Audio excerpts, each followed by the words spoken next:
My name's Alexandra Gillies, and I'm the author of Crude Intentions: How Oil Corruption Contaminates the World. In 2008 to 2014, oil prices reached historic heights, and it sent trillions of dollars flooding into the accounts of oil companies and oil-rich governments around the world. It also prompted a lot of corruption schemes. Crude Intentions examines those cases of oil corruption and asks what we should learn from them. In oil-rich countries around the world, from Russia to Brazil to Iraq, millions of citizens have taken to the streets to protest against corruption. Crude Intentions tries to examine that corruption and make sense of it. It describes how systemic and embedded corruption has become in oil-rich countries around the world, and how oil companies are typically kind of fine playing along with that. But it also reveals some anti-corruption strategies that are working. And so there's opportunities there to fight back. And given the urgency of this challenge and how much it matters to the citizens of these countries, that's a task that we all have to really take up.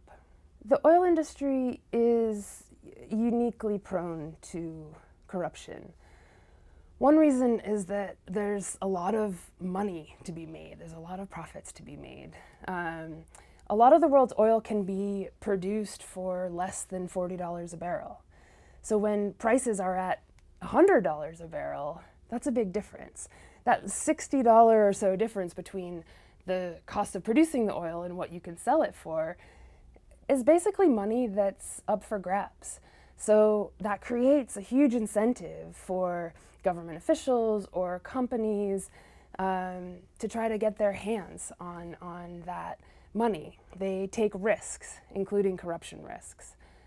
Another reason the sector is prone to corruption is that governments tend to be really intimately involved in how it's run. The majority of the world's oil is produced by government-owned national oil companies.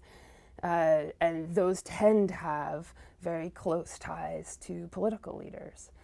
And so for top officials, it's very tempting to try to pursue personal or political agendas through oil industry deals. So there's a lot to learn from looking at these cases about what's working and what we need to do more of.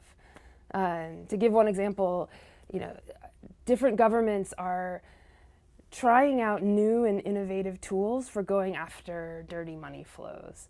The US opened cases against yachts, hotels, a big condo overlooking Central Park, a Picasso painting, all these assets that they thought had been procured with stolen money.